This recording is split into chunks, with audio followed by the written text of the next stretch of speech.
Boleh berkumpul dan kita akan belajar bersama-sama. Bapak Ibu Saudara-saudara, saya percaya ini sesuatu yang sangat penting dan baik bagi kita. Amin. Teristimewa kita yang sedang hidup di akhir zaman ini. Alkitab mengatakan bahwa akan banyak penyesatan, ya. Dan saya dan saudara sebagai orang Kristen harusnya bertumbuh bukan saja di dalam iman, tetapi juga di dalam pengetahuan. Amin. Amin. Karena firman Tuhan berkata bahwa umat itu binasa karena kurang pengetahuan. Jadi jangan berpikir bahwa kalau saudara di gereja dengan sendirinya saudara tidak akan binasa. Bisa saudara binasa. Ya, nah kita tidak berlambatan karena materinya sebenarnya cukup banyak. Kita akan belajar, kalau saudara bisa catat itu sangat baik. Ya, kita akan belajar dengan judul atau tema yang saya berikan, bagaimana penggunaan karunia roh yang alkitabiah. Ya, bagaimana penggunaan karunia roh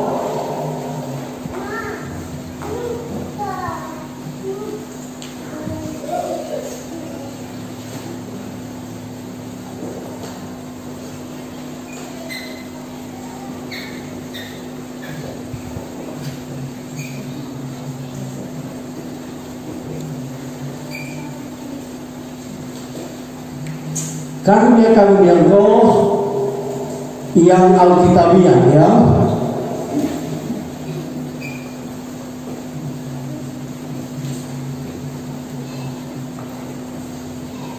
Nah, Bapak Ibu Saudara, kita sebagai orang percaya harus sadar bahwa iblis tidak senang untuk kita terus hidup dalam kebenaran. Amin. Dan itu iblis dengan berbagai cara, iblis memanipulasi.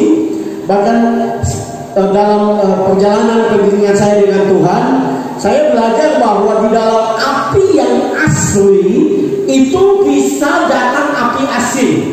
Ya, itu alkitabiah sekali. Ya. Dan Bapak Ibu Saudara, kenapa kita perlu berhati-hati? Saya lupa dengan tepat, tetapi saya ingin cerita. Mungkin sampai kalau juga dengar, ya. Dulu beberapa tahun yang lalu itu ada heboh di seluruh Indonesia, ya, yaitu ada sekelompok anak-anak Tuhan di Bandung yang menyatakan bahwa tanggal tertentu Tuhan akan datang, ya. Yang luar biasa Bapak Ibu Saudara, penglihatan penyataan Tuhan itu sama diterima di Timor. Jadi bukan orang yang sama diterima di Timor bahwa tanggal ini Tuhan Yesus akan datang.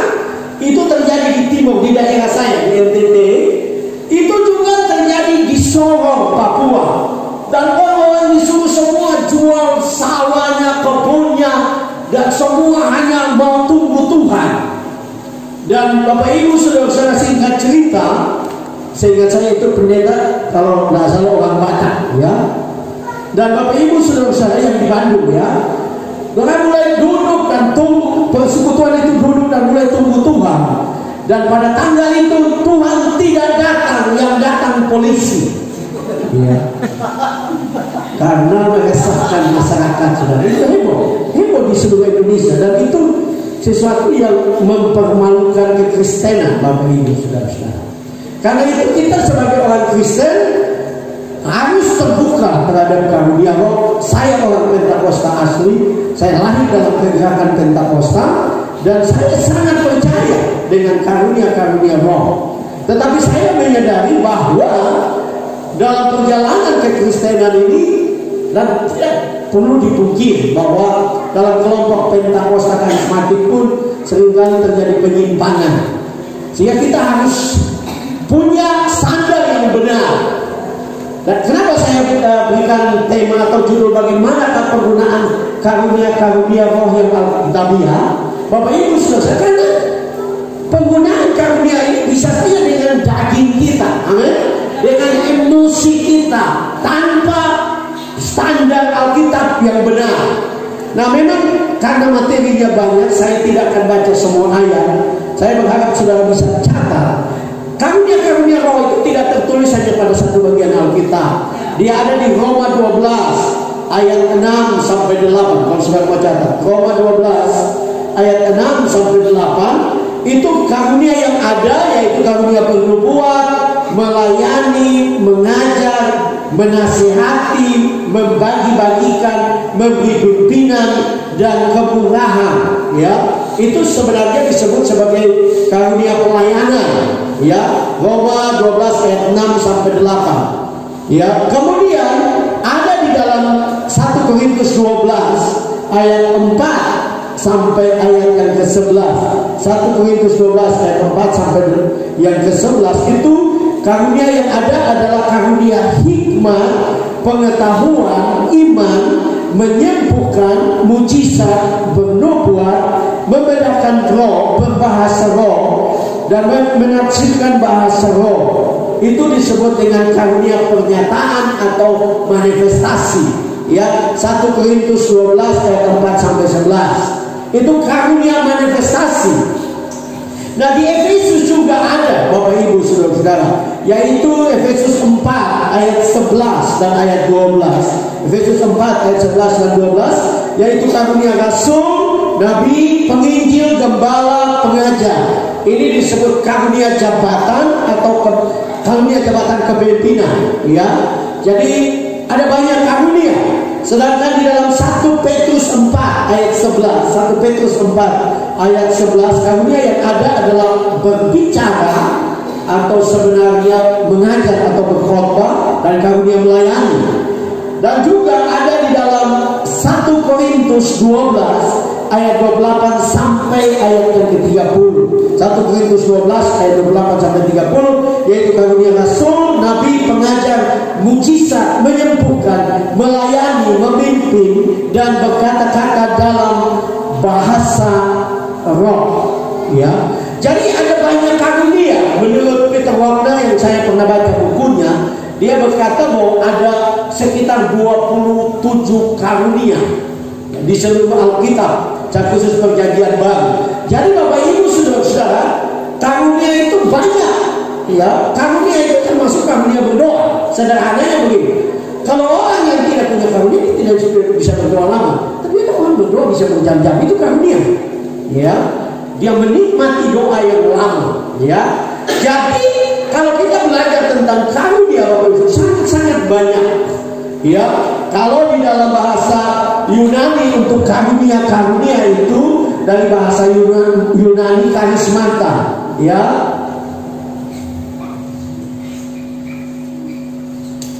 jadi karunia ya disebut dengan karismata. Sedangkan kalau karunia saja tunggal itu karis. Nah, arti dari karismata atau karis, Bapak Ibu Saudara, itu adalah hadiah atau pemberian atau anugerah. Ya, jadi kita harus pahami bahwa kalau apa yang disebut dengan karunia rohani itu adalah pemberian cuma-cuma. Kita yang tidak layak menerima diberikan kepercayaan untuk menerima karunia itu. Amin. Amin. Nah, Tuhan mau supaya saya dan saudara sebagai gereja Tuhan menyadari bahwa karunia-karunia itu adalah sesuatu yang sangat penting sekali di dalam gereja Tuhan. Ya. Karena kalau kita tidak mengenal karunia kita, Bapak Ibu Saudara-saudara, adalah sangat berbahaya di dalam gereja kalau orang tidak tahu karunia. Seringkali dia ingin mengambil alih karunia orang lain karena dia tidak tahu karunia. Karena itu gereja harus betul-betul mengajar kepada jemaat supaya mereka tahu karunia mereka, sehingga mereka berfungsi dengan benar. Karena kalau kita bicara tentang gereja, itu adalah tubuh Kristus. Karunia itu seperti bagian-bagian dari tubuh Kristus. Ada yang jadi tangan, ada yang jadi mata, ada yang jadi kaki, ya, ada yang jadi bagian-bagian dari tubuh ini, ya. Nah, malam ini Bapak Ibu Saudara-saudara, saya ingin supaya kita belajar khusus, karena kalau karunia-karunia seperti kepemimpinan mungkin Bapak Ibu Saudara tidak perlu dalam ya.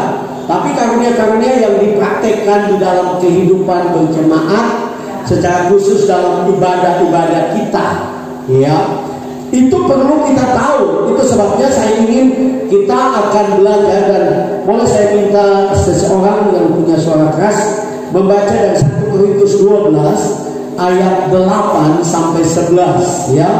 Kita akan lihat ada 9 karunia yang dibicarakan oleh Paulus di dalam ayat itu, ya.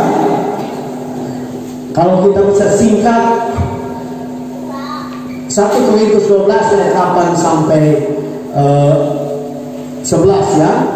Yang pertama, hikmat.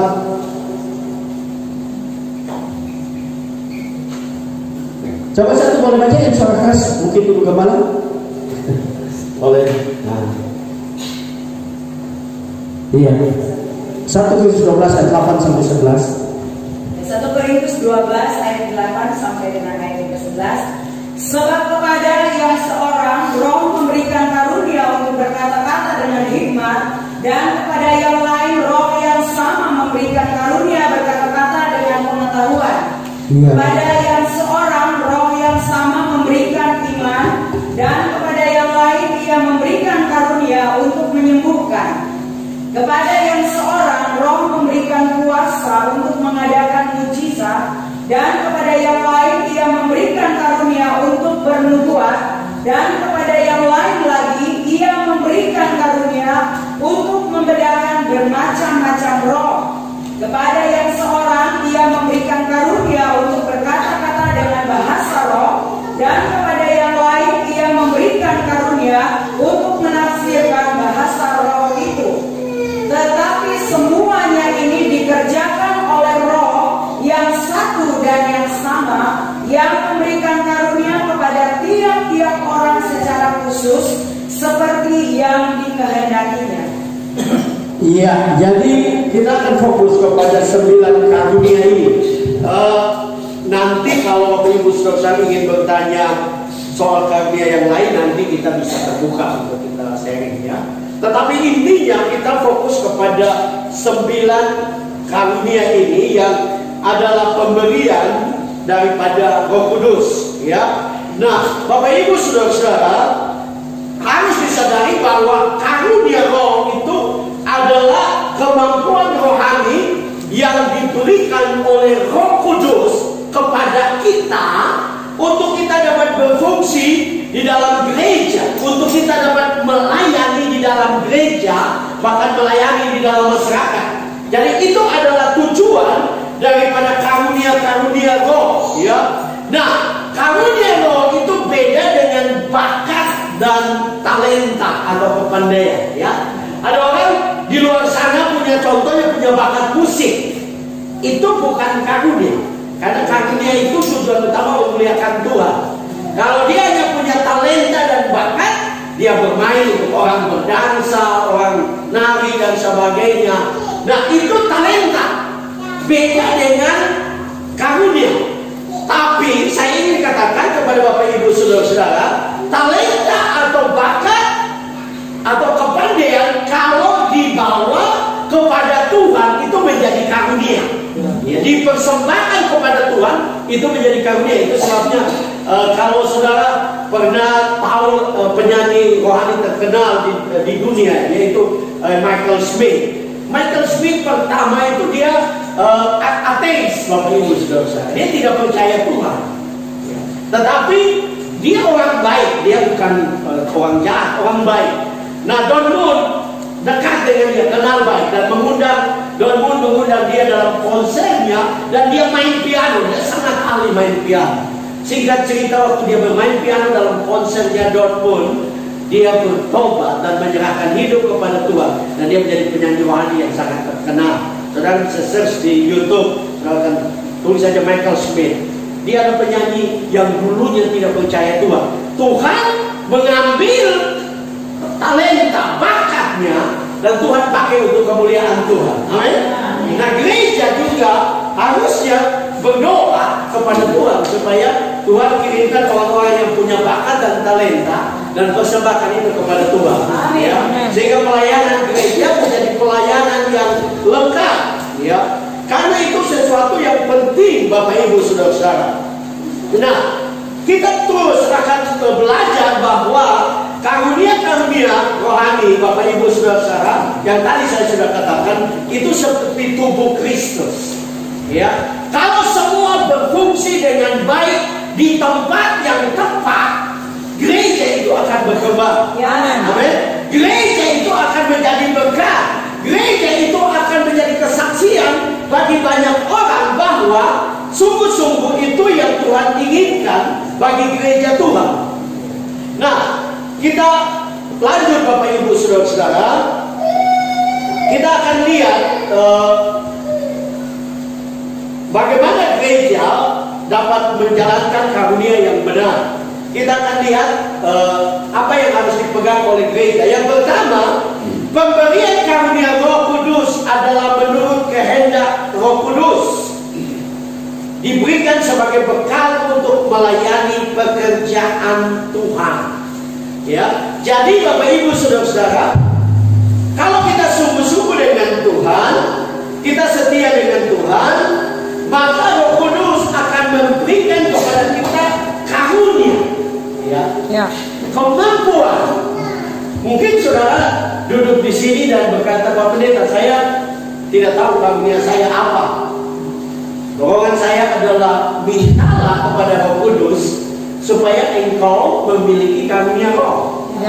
Ya, karena hanya kita dapat menikmati kehidupan kekristenan kita kalau kita benar-benar berfungsi di dalam karunia kita.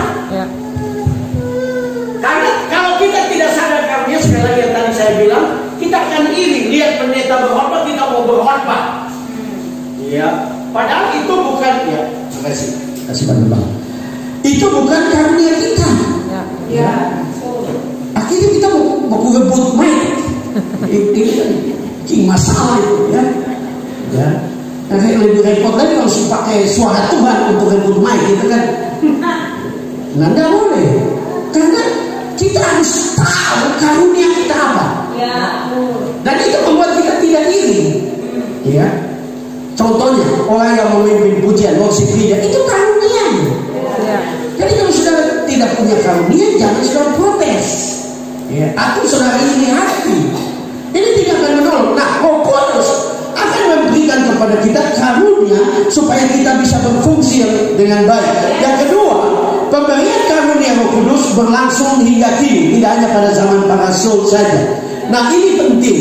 Di kelompok-kelompok gereja yang lain, Bapak Ibu Saudara-saudara, mereka mengajar bahwa karunia-karunia sudah berhenti setelah Alkitab ditulis. Nah, ini sesuatu yang salah, ya, yang tidak alkitabiah. Mereka selalu pakai ayat itu, yang sempurna datang maka yang tidak sempurna lenyap. Katanya karunia itu tidak sempurna, jadi lenyap. Padahal yang sempurna dalam penafsiran yang benar itu adalah Tuhan Yesus datang. Memang semua karunia akan berhenti. Ya, karena kita sudah kumpul dengan Tuhan Yesus, untuk apa lagi karunia? Ya.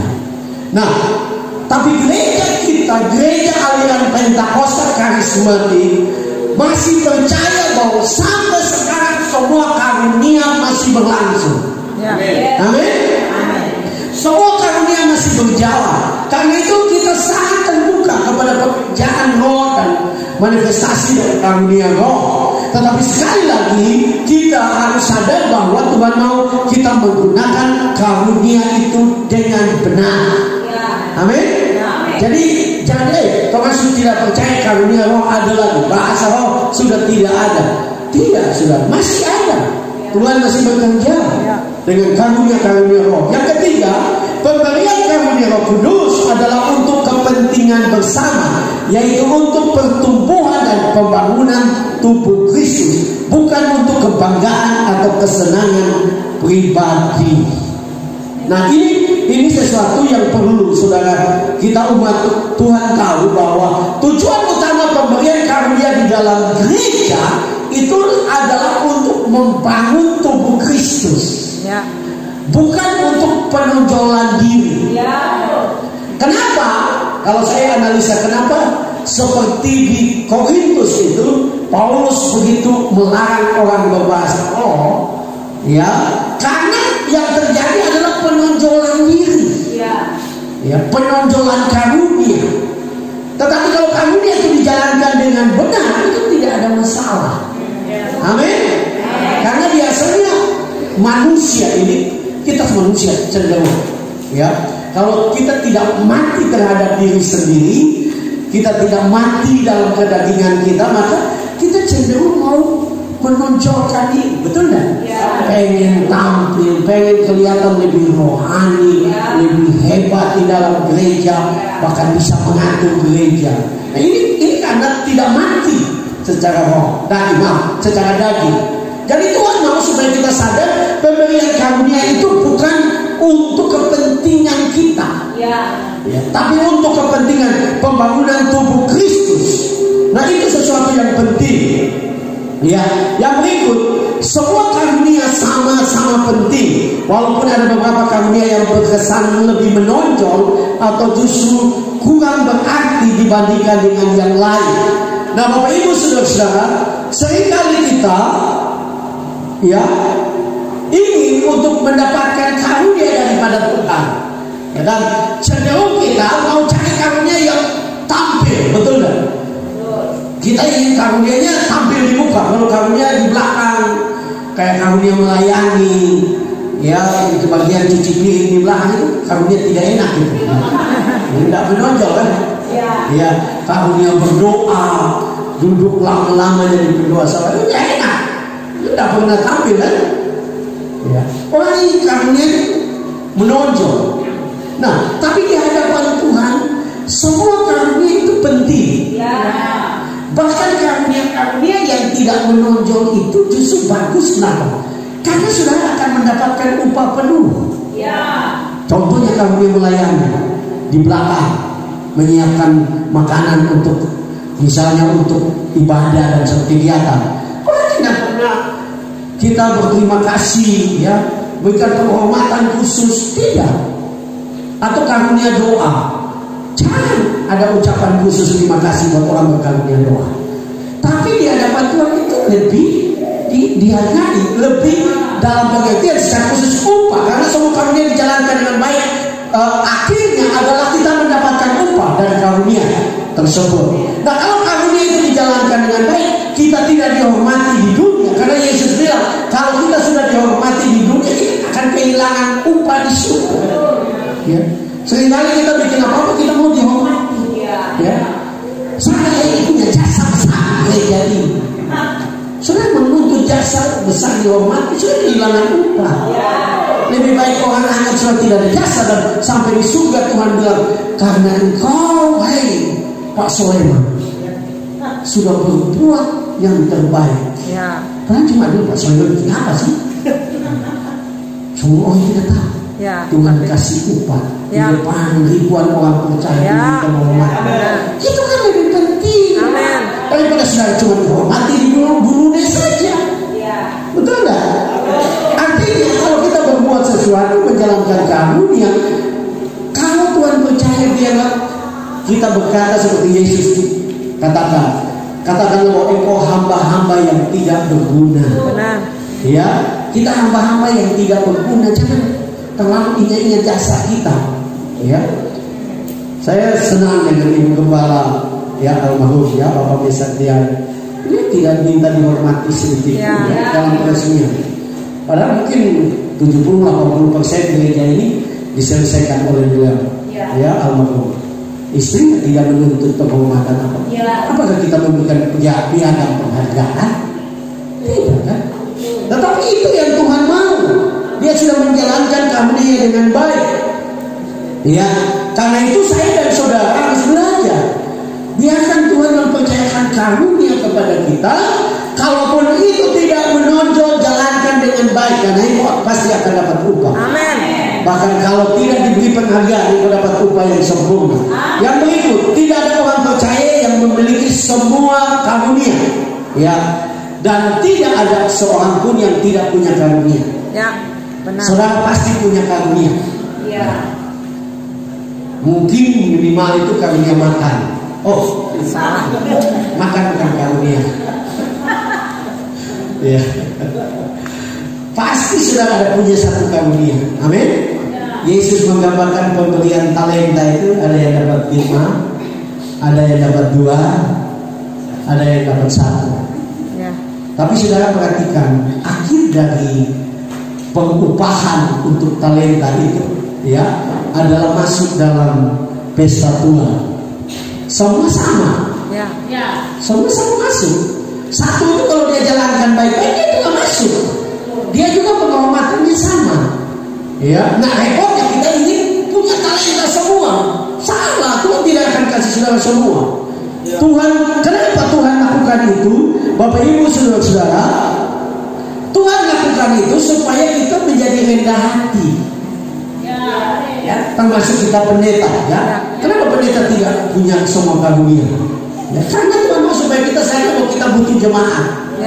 Ya, untuk bersama-sama sebagai tubuh Kristus menjalankan pelayanan yang ada dan memberkati dan menyelamatkan banyak jiwa. Ini yang Tuhan mau, supaya kita semua mendapatkan upah dari Tuhan. Ya, jadi kita tidak ada yang punya semua karunia. Kita hanya mendapatkan karunia-karunia tertentu yang Tuhan mau supaya saya dan saudara berfungsi dengan benar, dan sungguh-sungguh kehidupan saya dan saudara benar-benar menjadi berkat.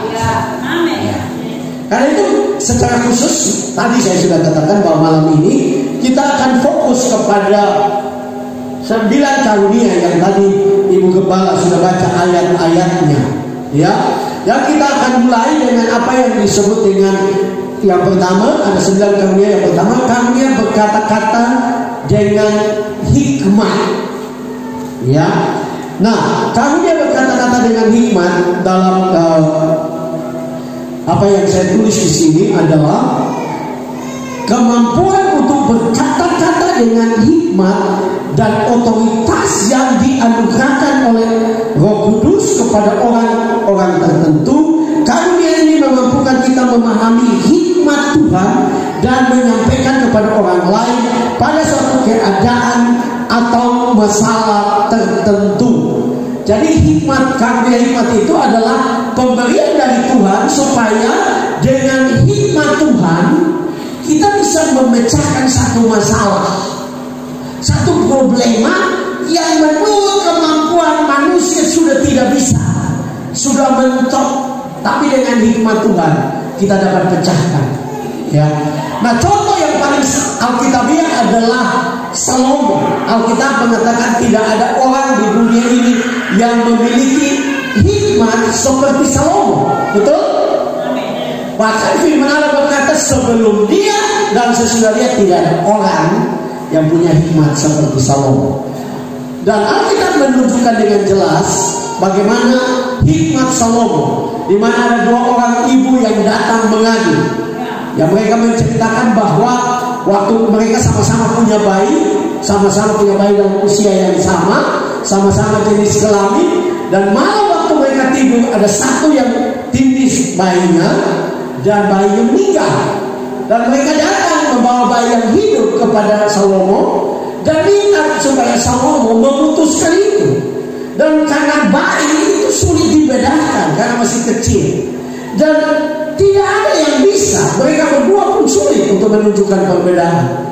Tapi dengan hikmat Tuhan, Salomo menyuruh mengambil pedang untuk membelah bayi itu dan membagi untuk 2. Dan respon mereka berbeda.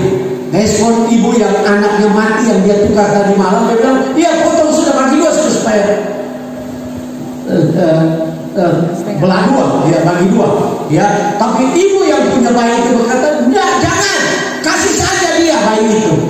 Dan waktu kedua ibu membuat pernyataan itu, Salomo dalam hikmat ilahi mengetahui bahwa ibu yang suruh kasih bayi itu adalah ibu dari anak itu, ibu dari bayi itu. Karena itu hikmat, ya. Itu hikmat Allah. Nah, Tuhan mau supaya saya dan saudara di dalam perjalanan kekristenan kita sadar bahwa kita perlu hikmat. Ya. Saya percaya bahwa kita sebagai hamba Tuhan perlu punya karunia hikmat. Amin. Karena kita menghadapi jemaat, kita menghadapi tantangan pelayanan, kita perlu hikmat. Nah, saya coba untuk meneliti Bapak Ibu Saudara, kata hikmat, ya, kata hikmat itu Bapak Ibu Saudara berasal dari kata Yunani Sophia, ya, kata Yunani Sophia.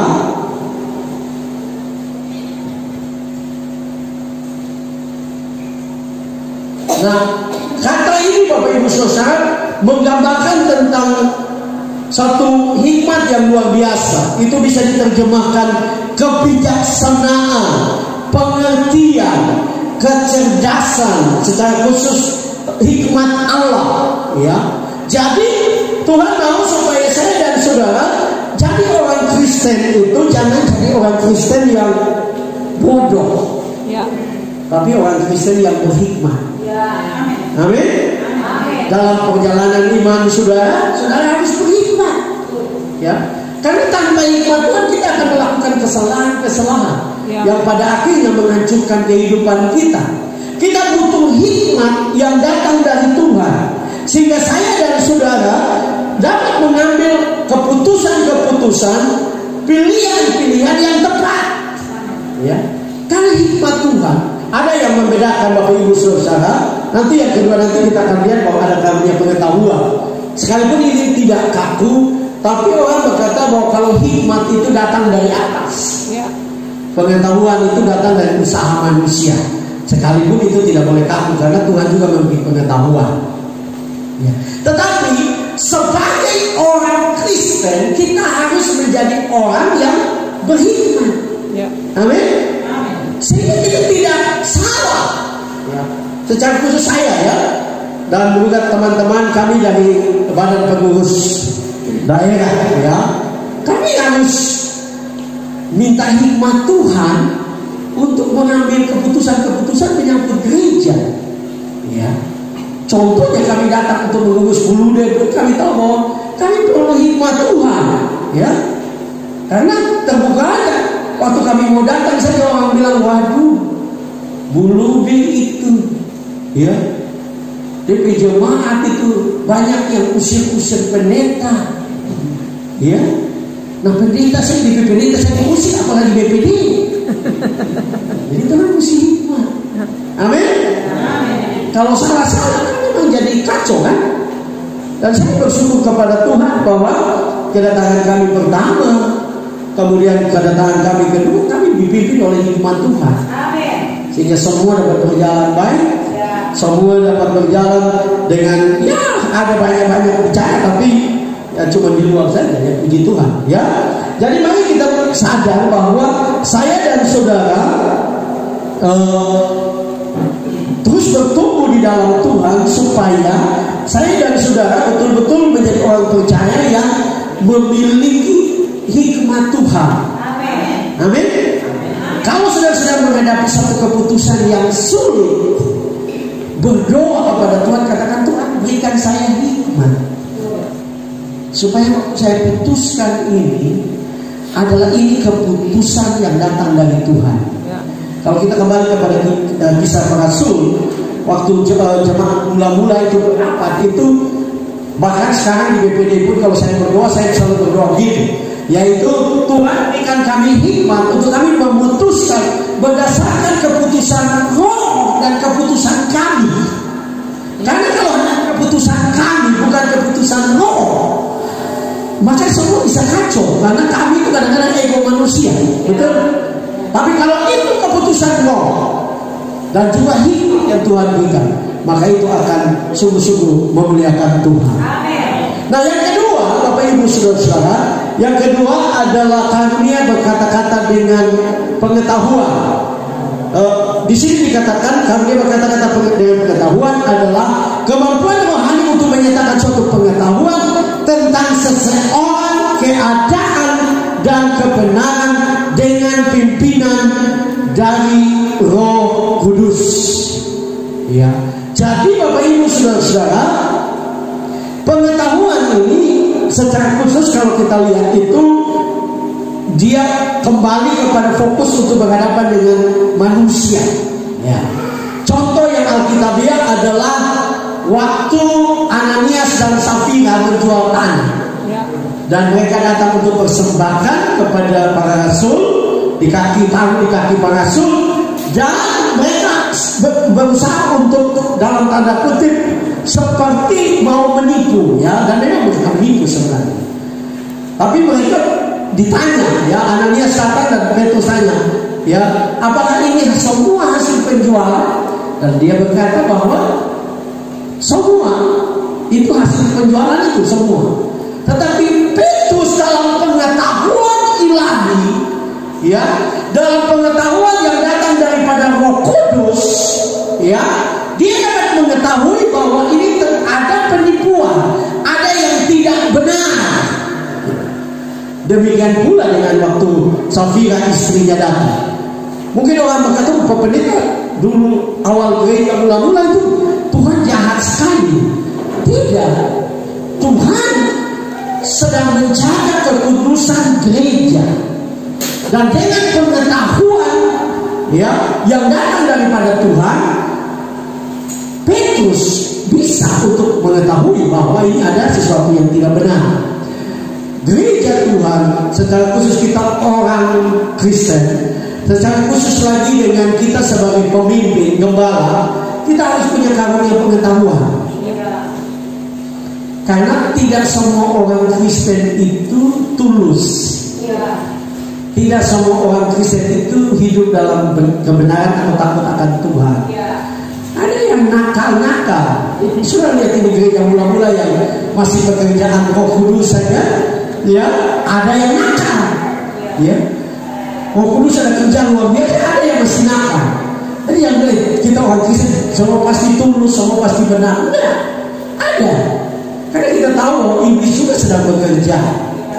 Kalau kita tidak punya karunia pengetahuan, bisa yang terjadi Bapak Ibu Saudara adalah kita gampang untuk ditipu, dibodohi. Ya, padahal orang-orang yang datang kepada kita ada motivasi-motivasi yang tidak benar. Nah, Bapak Ibu Saudara, kalau kita perhatikan, ya, kalau kita perhatikan Bapak Ibu Saudara, karunia pengetahuan ini di dalam bahasa Yunani digunakan kata gnosis. Gnosis itu yang pertama adalah pengenalan, ya. Jadi seorang pemimpin gereja atau hamba Tuhan juga harus punya karunia ini supaya dia bisa mengenal ini orang ini datang ini betul enggak. Karena ada orang-orang yang datang dengan kelicikan, ya. Dia harus bijaksana, ya. Gnosisnya dia bijaksana. Dia harus punya pengertian, ya, supaya saya dan saudara sebagai pemimpin tidak gampang untuk melakukan kesalahan. Amin. Jadi kita harus punya karunia pengetahuan. Karunia ini juga penting karena secara khusus di dalam pelayanan kita, waktu kita melakukan konseling kepada orang, ya, waktu kita melayani orang, ada orang-orang yang Bapak Ibu Saudara, mereka licik, mereka tidak tulus, ya. Dan seorang pemimpin harus punya karunia ini supaya dia tahu orang ini betul enggak, orang ini benar enggak. Ya, jadi kita harus minta supaya kita punya karunia ini untuk pemimpin-pemimpin gereja, ya, supaya kita tidak terjebak kepada hal-hal yang lain. Yang ketiga, Bapak Ibu Saudara, saya memang merasa bahwa materi jangan terlalu banyak karena lebih baik Bapak Ibu Saudara bertanya, ya, itu lebih baik. Nah, yang ketiga adalah karunia iman. Karunia iman adalah kemampuan rohani yang diberikan oleh Roh Kudus kepada seseorang untuk melakukan perkara-perkara ajaib. Ya, jadi sebagai orang Kristen, saya dan saudara harus tahu bahwa iman itu beda-beda. Menurut Peter Wagner, iman itu ada beberapa, saudara. Yang pertama, iman untuk melakukan mujizat. Iman untuk diselamatkan. Semua orang Kristen harus punya iman untuk diselamatkan. Saudara percaya Yesus, saudara selamat. Amin. Itu iman dasar itu sebenarnya. Iman percaya sama Tuhan, saudara diselamatkan. Ada iman yang berikut adalah iman untuk mengalami mujizat.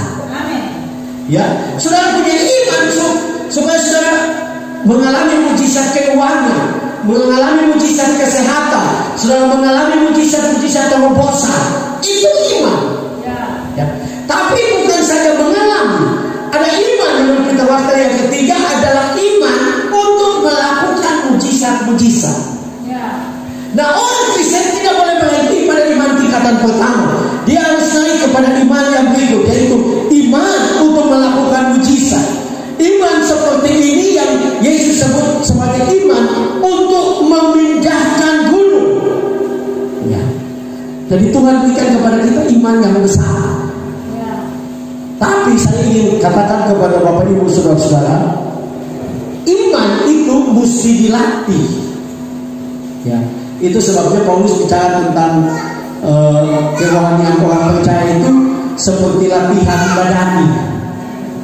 Ya, saudara ingin punya tubuh six pack, ya, itu latihan itu lama, betul nggak? Sampai perut terbentuk, ya. Karena kebanyakan kita one pack, cuma satu pak saja. Ya. Bahkan sudah bukan pakai subalon. Nah, itu perlu latihan. Nah, karunia iman pun perlu. Ya, makasih Neta. Ya, dia lebih pintar bertulis daripada saya. Ya, kita perlu latih. Saya ingin katakan kepada saudara, kalau saudara ingin akhirnya Tuhan memberikan kepada saudara karunia iman yang besar, mulai latihan dari hal kecil. Contoh gitu. Saudara sakit, jangan cari Pak Gembala, mulai berdoa. Karena waktu sudah mulai berdoa, iman saudara itu sedang dilatih. Dan saudara sembuh semua, dahsyat. Ya. Nah, karunia itu Tuhan mulai berikan. Karena karunia itu perlu diusahakan. Paulus berkata, berusahalah untuk mencari karunia-karunia yang utama. Jadi saudara tidak boleh bilang, saya punya karunia begini saja, saya begini saja. Ya saudara akan begitu saja, karena Tuhan tidak pernah paksa. Tapi kalau saudara mulai melatih karunia saudara, saudara akan bertumbuh. Baik yang tadi saya bilang karunia hikmat, karunia pengetahuan, dan sekarang karunia iman. Kalau saudara mulai latihan, terus mulai belajar, saudara ada pergumulan, saudara berdoa, minta Tuhan tunjukkan mujizat, Tuhan ajarlah, Tuhan lakukan yang besar. Dalam itu iman saudara akan bertumbuh. Ya, saya belajar untuk diri saya sendiri, Bapak Ibu Saudara. Saya berpraktikkan apa yang sedang saya ajarkan. Waktu saya sekolah teologi, saya adalah mahasiswa yang dapat dikatakan paling miskin, saudara. Ya, dan saya mulai belajar untuk beriman untuk uang sekolah yang tahun-tahun itu sebenarnya tidak besar, sekitar 200-an, tapi tidak ada sponsor. Dan di situ Pak, iman saya dilatih. Ya, iman saya dilatih. Saya tamat, kemudian saya mau menikah. Ya, ibu mertua saya, Mami Padoma, bilang lewat calon istri saya waktu itu, saya suruh tanya, kira-kira siap berapa? Karena kami tunangan di Malang. Karena papi dengan mami pendeta, jadi mereka tidak bicara biaya nikah. Jadi saya yang gelisah kan. Budaya timur kan laki-laki yang mesti siap kan. Jadi saya gelisah Bapak Ibu. Nah, jadi saya suruh calon istri saya waktu itu, coba telepon mami, kira-kira berapa? Jadi singkat cerita, telepon balik kita, dia bilang, mami bilang kira-kira siap 2 juta. Nah, tahun 95 2 juta itu besar, saudara. Dan sepanjang hidup saya belum pernah pegang uang 2 juta. Ya, sepanjang hidup. Jadi saya ambil waktu doa puasa, menyanyi, menyembah Tuhan, berdoa minta 2 juta. Ya. Nah, itu iman saya dilatih. Tapi karena saya sudah dilatih di sekolah, saya menghadapi itu dengan iman. Karena kalau sudah tidak pernah latihan iman, saya tidak akan hadapi dengan iman. Pasti sudah mencari cara yang manusia. Jadi saya berdoa. Dan saudara tahu, saya bicara dengan calon istri saya waktu itu, kira-kira kita butuh berapa? Karena sekolah siapkan rumah tapi kosong, tidak ada kasur, tidak ada kursi, rumah kosong.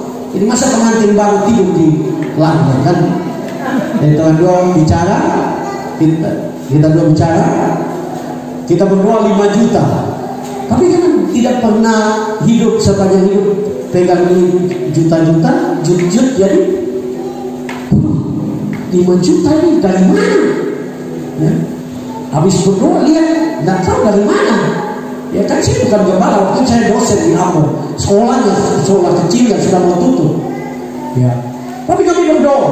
Dan tahu saudara, seingat saya sekitar bulan Oktober ada orang telepon, orang yang tidak pernah saya temui memperkenalkan diri. Dan yang luar biasa dia bilang, Frans, karena dia orang tua. Dia kenalkan, akhirnya saya kenal sebagai orang tua. Dia bilang, Frans, Tuhan bicara kepada saya untuk kasih kamu uang. Istri saya tidak percaya, tapi Tuhan juga bicara. Dan sudah tahu, dia bilang jumlahnya. Saya berdoa dengan istri 5 juta, dia bilang jumlah berapa? 10 juta rupiah. Kami kasih 10 juta rupiah untuk menikah. Memang kita kasih mertua cuma 2 juta. Tapi maksud saya, karunia iman itu berfungsi sebenarnya. Amin. Ya. Kemudian saya waktu ada di Manado bergumul dengan rumah karena tiap tahun kontrak itu besar. Kami berdoa. Tidak ada uang 1%. Berdoa buat rumah Manado kan rata-rata rumah itu 100 juta kan. Kata-kata begitu. Tapi uang tidak ada. Saya dengan istri punya penghasilan 1 bulan 1.800.000. Bagaimana punya rumah 100 juta? Keperluan saya, keluarga saya tidak cukup. Tapi karena saya sudah dilatih iman dari sekolah, kemudian waktu mau nikah, saya beriman. Kami berdoa rumah 3 kamar. Ya, spesifik. Kami berdoa spesifik minta 3 kamar. Dan sekarang Tuhan berikan kami rumah 3 kamar, rumah terbaik. Bahkan waktu kami tinggal di rumah itu, kalau beberapa bulan ada pendeta dari Papua, pasti Bapak Ibu kalau kenal pendeta Papua, dia datang di rumah saya, dia duduk. Itu lagi rame-rame di Papua, di Maluku Utara, mungkin juga di Talau. Itu pendeta-pendeta rebutan menjadi anggota dewan. Jadi waktu dia duduk, dia bilang, waduh, Pak Frans, ini rumah kayak rumah anggota dewan. Saya bilang, ini rumah pendeta. Karena saya tahu dia bermaksud hanya anggota dewan yang bisa punya rumah bagus. Dan saya bilang, enggak, ini rumah pendeta. Dan saya cerita dia tentang mujizat Tuhan. Sampai kami masuk rumah, Bapak Ibu saudara, kami tidak keluar uang 1 sen. Itu mujizat Tuhan. Nah, orang tidak kasih gratis. Dia tolong sokong proses di bank, kayak cicil ke bank. Dan ini bulan September ini selesai rumah yang kami tinggal. Nah, Bapak Ibu saudara, Tuhan mau supaya kita bertumbuh. Amin. Bertumbuh di dalam karunia-karunia kita. Karunia yang Tuhan berikan bagi kita adalah Tuhan mau supaya kita bertumbuh dan menjadi berkat. Karena tujuan Tuhan adalah kita jadi saksi. Amin. Dengan karunia, dengan iman, seperti yang saya tadi katakan kepada Bapak Ibu saudara, maka saya dan saudara dapat menjadi berkat. Karunia yang berikut adalah karunia, ya, di dalam bahasa Yunani itu dari kata pistis. Ya, sebentar karena itu baik juga. Kita lihat arti dari kata Yunani. Pistis itu adalah kesetiaan. Jadi iman itu harus, karunia iman itu harus dilatih terus menerus. Baru saudara bertumbuh pada iman yang lebih besar. Ya, kalau saudara sudah beriman punya motor, beriman punya mobil. Karena tidak ada yang mustahil bagi Tuhan. Oh, saudara punya mobil, beriman pesawat. Tapi harus siapkan bandara. Kalau ada Tuhan kasih. Ya, bisnis itu bukti, ya, dari iman kita kepada Tuhan. Yang berikut Bapak Ibu saudara adalah karunia kesembuhan. Ya, karunia kesembuhan ini adalah satu karunia yang penting. Di sini dikatakan karunia kesembuhan adalah kemampuan rohani untuk menerima kuasa untuk memulihkan keadaan fisik, jiwa, dan rohani dan lainnya secara adikodrati. Jadi karunia kesembuhan ini bukan saja karunia kesembuhan untuk tubuh fisik saja, tapi untuk jiwa, untuk rohani seseorang. Jadi Tuhan mau supaya saudara juga, saya senang. Ini contoh yang baik di dalam gereja saudara. Ibu penatua punya banyak kesaksian bagaimana melayani orang sakit. Jadi karunia kesembuhan itu bukan hanya untuk ibu penatua saja, untuk kita semua. Amin. Amin. Kalau anak saudara sakit, mulai berdoa, minta Tuhan kasih saya karunia kesembuhan, ya, supaya kita tidak pernah lagi pergi ke rumah sakit. Karena biaya kesehatan sekarang mahal. Ya, betul kan? Ya, biaya kesehatan mahal, apalagi kalau penyakit serius. Jadi sekarang harus betul-betul Tuhan berkati saudara, berikan saudara karunia kesembuhan untuk dijalankan dengan baik. Semua kita dapat memiliki karunia-karunia ini. Ya. Jadi jangan pernah berpikir hanya pendeta, hanya majelis. Semua. Karena Tuhan tidak lihat usia, Tuhan tidak lihat jabatan, Tuhan tidak lihat kepintaran kita, Tuhan tidak lihat pengalaman kita, posisi kita di gereja. Tuhan lihat iman kita. Kita senang karena dia dulu dengan karunia iman, baru karunia kesembuhan. Jadi kalau saya dan saudara beriman, kita dapat mengalami kesembuhan yang datang dari Tuhan. Ya. Di dalam bahasa Yunani, Bapak Ibu Saudara, karunia ini, ya, ini sebenarnya dalam bahasa Yunani ditulis iama. Iama itu adalah sarana penyembuhan dan juga penyembuhan. Bahkan di sini disebut obat-obatan. Jadi Tuhan juga memakai obat-obatan. Ya. Saya tidak tahu di sini, tapi di daerah lain ada orang-orang Kristen, orang-orang Pentakosta yang aneh-aneh, yang katanya kalau beriman kepada Tuhan tidak boleh minum obat. Sudah salah. Tuhan memakai para dokter. Amin.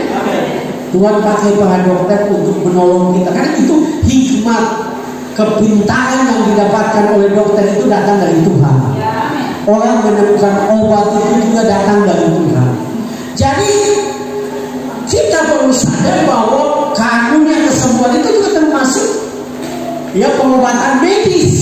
Ya, memang ada orang yang sakit dan dia sudah habis banyak uang. Dan satu kali dia datang ke dokter dan dia bilang, dokter, jadi dokter ini enak sekali, ya, karena saya orang Kristen, saya tahu Tuhan yang menyembuhkan. Dan dokter Tuhan kan bilang bahwa Tuhan yang menyembuhkan. Tapi saya ini tiap kali habis berobat, saya mesti bayar dokter. Dokter ini enak, Tuhan yang menyembuhkan, dokter yang terima doi. Jadi dokter juga pintar, jadi bilang, oh jadi Bapak mau langsung bayar di Tuhan. Nanti kita berdoa supaya Tuhan panggil pulang Bapak untuk bayar di sana, ya. Nah, kita kembali. Jadi Tuhan memakai apapun. Jadi jangan anti terhadap obat. Memang ada tingkatan-tingkatan tertentu. Ada orang yang diberi iman yang besar. Pada waktu tertentu dia seperti Tuhan sudah menyatakan kepada dia untuk berhenti minum obat, banyak beriman. Saya pikir itu hanya kasus khusus. Ya, istri saya sudah tunjuk waktu, padahal kita baru yang keempat, ya. Ya. Ya. Nah, Bapak Ibu saudara, kita lanjut, ya. Kita lanjut saja. Nah, Tuhan mau supaya kita sadar bahwa Tuhan mau memakai kita semua untuk menjalankan karunia-karunia ini. Yang berikut adalah karunia mujizat, ya. Kemampuan kuasa mujizat adalah kemampuan rohani yang dianugerahkan oleh Roh Kudus kepada orang percaya untuk melakukan perbuatan-perbuatan yang mengandung kuasa adikodrati. Ya, kuasa adikodrati tersebut dapat mengubah tatanan hukum alam yang normal. Ya, ini contoh yang paling alkitabiah adalah waktu Yesus dengan murid-murid di tengah danau Galilea ada badai, dan Yesus dengan jelas mengatakan bahwa dia tenang. Ya, dan ini adalah Bapak Ibu saudara, adalah karunia mujizat. Tatanan normal alam itu manusia tidak bisa atur. Nah, Yesus waktu itu sebagai manusia, tapi Yesus menunjukkan bahwa dengan karunia mujizat dia dapat mengubah hukum atau tatanan alam yang normal, hukum alam yang normal. Berjalan di atas air itu juga adalah contoh. Ya, itu adalah contoh. Saya punya teman jemaat, dia pernah alami itu. Ya, orang Bacan, di Bacan itu ada yang disebut dengan Tanjung Neraka. Itu banyak, zaman tahun-tahun dulu itu banyak istilah motor laut tenggelam di Tanjung itu. Disebut Tanjung Neraka. Saya sudah lewat beberapa kali. Ya, dan itu memang mesti diperhitungkan. Kalau tidak tenggelam karena batu karang di sekitar Tanjung itu menonjol keluar. Itu yang bikin banyak kapal hancur, ya, atau motor hancur. Nah, dia cerita kepada saya bahwa satu waktu dia sedang berjalan sendiri dengan kapal motornya kecil dan terjadilah badai dan gelombang mengikuti. Dan dia berdiri muka dan dia berkata, "Diam, tenang." Dan mendadak laut jadi tenang. Wih, luar biasa. Saya percaya kalau kita punya iman, Tuhan memberikan kepada kita kuasa untuk melakukan mujizat-mujizat, ya, melakukan perbuatan-perbuatan yang dahsyat. Ya, jadi Tuhan dapat memakai saya dan saudara untuk mengalami mujizat-mujizat. Ya. Kalau saudara ingat khotbah saya di malam pertama ya KKM kita, saya menceritakan tentang ada Bapak Teddy. Itu Bapak itu buta mujizat luar biasa. Ya. Dan Tuhan masih tetap melakukan mujizat. Ya. Amin. Tapi kita percaya dia dapat mengubah segala sesuatu. Mujizat dapat terjadi terhadap tanaman. Ya. Saya dengar kesaksian dari seorang pastor Katolik di Papua.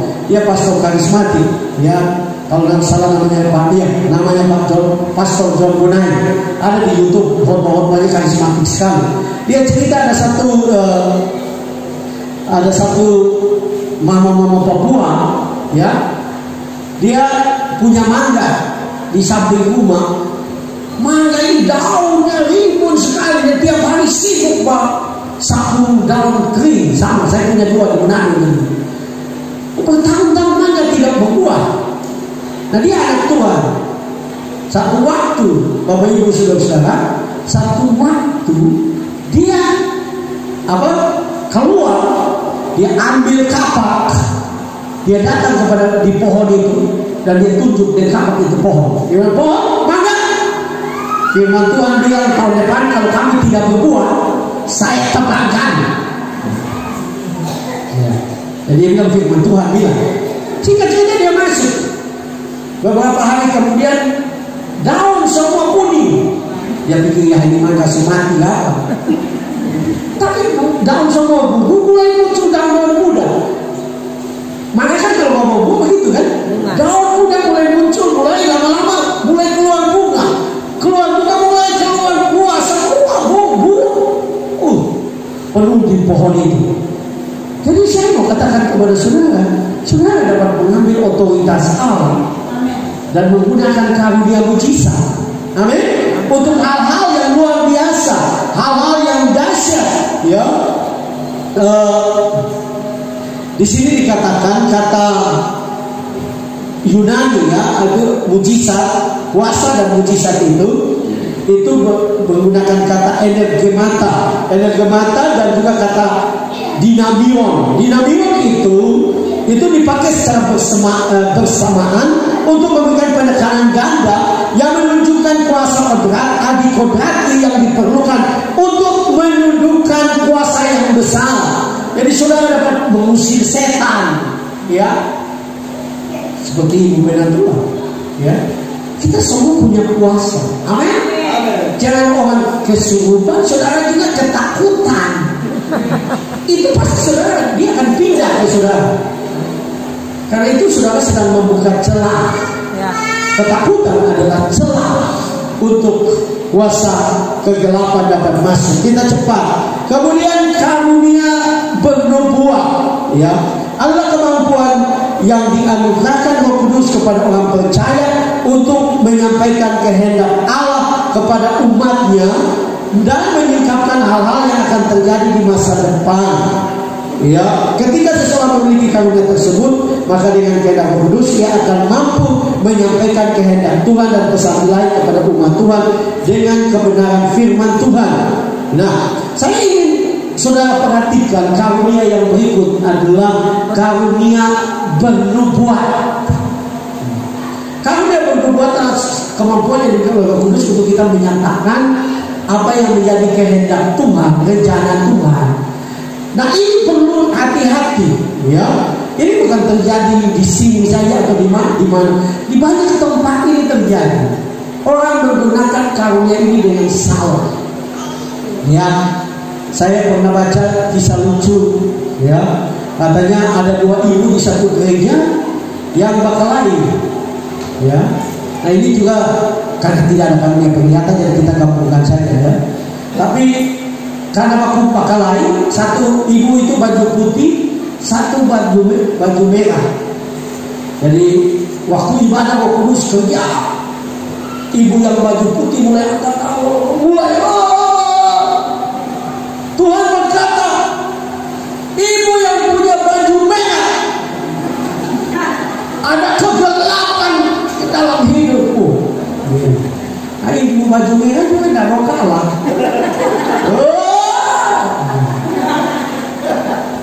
Tuhan berkata, ibu yang baju putih, kamu punya hati najis. Nah, kalau ini jadi dalam gereja kan, ini kacau, ya. Karunia itu harus dipakai untuk yang pertama membangun, ya. Yang kedua, sebenarnya yang pertama harus standarnya Alkitab, ya. Standar Alkitab, kita tidak boleh menghakimi. Jadi kalau karunia ini dijalankan kemudian melawan Alkitab, itu tidak datang dari Tuhan. Ya. Contohnya, ada orang bernubuat dan berkata jangan ibadah. Menurut saudara, kalau orang yang melarang ibadah itu Tuhan atau salah? Ya? Ya, ada yang bilang ini saudara bertanggung jawab. Selasa ke sebulan. Tapi bagaimana? Tuhan melarang ibadah itu masuk akal tadi dan saya balik Alkitab dulu. Tuhan mau ibadah setiap saat. Firman Tuhan berdoalah senantiasa. Ya. Tak berdoa. Kalau Tuhan larang berdoa ini kan? Ini Tuhan itu apa ya? Ya. Artinya saya dan saudara, standar ukuran itu bukan orang. Ya. Bahkan Paulus berkata, kalau ada malaikat sekalipun datang dan menyampaikan sesuatu bertentangan dengan Injil yang kamu terima, tolak, karena itu datang dari setan. Ya. Jadi kalau ibadah pengelarang, maka saya itu sangat-sangat bertentangan. Ya. Karena Tuhan mau kita ibadah, betul tak? Ya. Tuhan ciptakan kita semua ini untuk ibadah. Ya, benar. Kalau saudara belajar tentang Tuhan menciptakan manusia di Taman Eden, tujuan pertama itu untuk ibadah. Tuhan sudah siap semua makanan, semua emaspeak, semua ada di Taman Eden. Hanya Tuhan mau. Karena itu kenapa tujuan utama? Kalau saya berkata diciptakan untuk kemuliaanku. Ya. Jadi Tuhan ciptakan kita ini untuk bersekutu. Itu sebabnya Alkitab mengatakan dalam Kejadian pasal 3, jam 3 petang Tuhan berjalan-jalan di taman. Itu jalan dengan Adam bersekutu. Dia ciptakan Adam untuk teman sekutu. Lah sekarang orang larang ibadah berdasarkan nubuatan. Nubuatan dari mana itu? Ya? Nah, ini sederhana, saudara. Tidak perlu saudara tahu Alkitab. Karena Alkitab dengan jelas mendorong kita untuk lebih bersekutu dengan Tuhan. Jadi karunia nubuat itu harus yang pertama standarnya Alkitab. Kalau sudah menyalahi Alkitab, maka itu tidak lagi datang dari Tuhan. Ya. Jadi kalau orang bernubuat, dia mau siapa saja, ya, mau siapa saja. Bagi saya itu, ya, karena Paulus juga malaikat juga. Kalau bertentangan dengan Alkitab itu bukan datang dari Tuhan. Karena ada pernah kejadian ada pendeta yang tidur satu malam dan mendapat malaikat. menurut dia. Malaikat datang dan berkata kepada dia, itu pendeta terkenal di dunia. Dia bilang dia tidur satu malam dan malaikat datang dan bilang kepada dia, Tuhan berkata kepada kau, ceraikan istrimu dan menikahlah dengan pemimpin pujian. Dan dia lakukan itu dan pelayanannya hancur. Malaikat loh. Nah, kalau sudah begitu dia mau malaikat, karena Tuhan tidak menghendaki perceraian. Jadi jangan saudara cerai dan bilang ada perbuatan. Itu tidak datang dari Tuhan. Ya, itu tidak datang. Jadi selalu kembali kepada sandaran kita. Ya, apa yang Alkitab katakan. Kemudian etika, norma. Ya, ini ada banyak kejadian yang termasuk terbuka aja yang terjadi di antara kita yang adalah gereja Pentakosta. Ada pendeta yang sudah punya istri dan beberapa anak. Ada mahasiswa praktek di gerejanya. Satu waktu semalam-malam dia bilang, Tuhan berkata, dia bilang di pembetua, Tuhan bilang, saya mesti berdoa dengan itu mahasiswa praktek di gereja. Bagaimana aku berdoa tuh khusus dengan mahasiswa praktek ini? Wah, ini Tuhan ini sudah betul ini. Nah, banyak orang menggunakan karunia ini untuk menguasai orang, bahkan gereja, bahkan pendeta. Petrus Agung bilang itu roh Isabel. Kalau sudah baca kitab, Isabel menguasai Ahab dan membawa orang Israel dalam penyembahan berhala. Isabel. Dan di semua gereja bisa ada gitu, kecuali di dunia ini. Semua sudah tahu kan? Isabel sudah bertobat. Tetapi intinya saudara, kita harus hati-hati. Ini ayat dalam.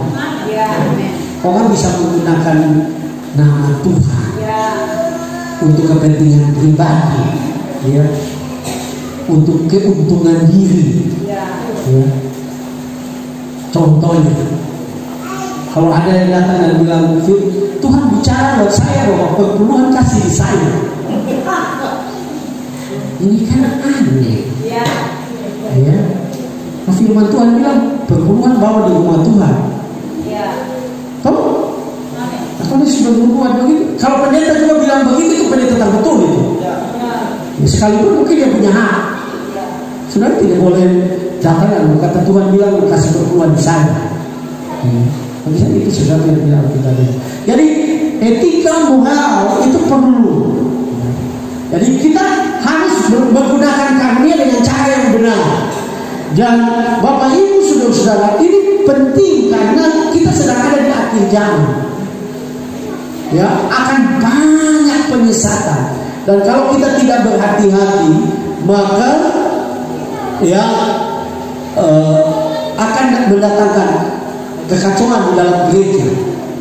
Nah, kata Yunani untuk bernubuat itu, Bapak Ibu saudara, adalah profeteia. Profeteia itu artinya pemberitaan kabar Allah, karunia memberitakan kabar Allah, ya, atau ucapan yang diilhami oleh Allah, ya. Jadi kita harus tahu bahwa karunia ini singkat saya untuk karunia nubuat itu tujuannya untuk membangun, ya. Jadi kalau untuk menakut-nakuti itu bukan buatan, ya. Karena Tuhan datang untuk membangun kita dengan karunia, bukan untuk menakut-nakuti orang, ya. Jadi kalau orang berbuat, Tuhan bilang kalau engkau pergi ke Manado, engkau akan cilaka. Bagi saya bisa saja Tuhan memperingatkan kita, tapi tidak menakut-nakuti kita, ya. Apalagi hal-hal yang berikut adalah Tuhan memberikan kita logika, otak, ya, untuk karunia ini, ya.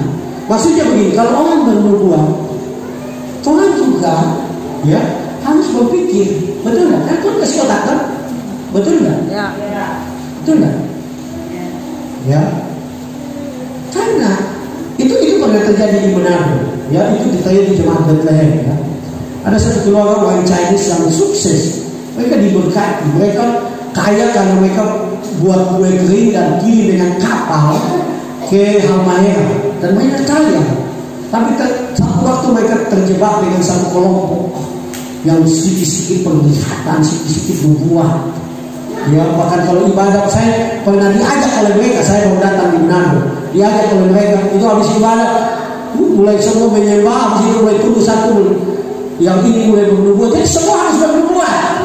Jadi ada, Tuhan bilang ada awan hitam, satu lagi Tuhan bilang ada awan putih, Tuhan sudah lihat, karena itu usaha putih. Ya, macam-macam.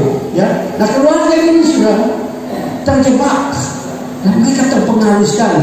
Nah istrinya sakit, kalau tidak salah kanker ya, itu harus berobat ke Singapura. Tahun-tahun itu Singapura adalah tempat berobat kanker.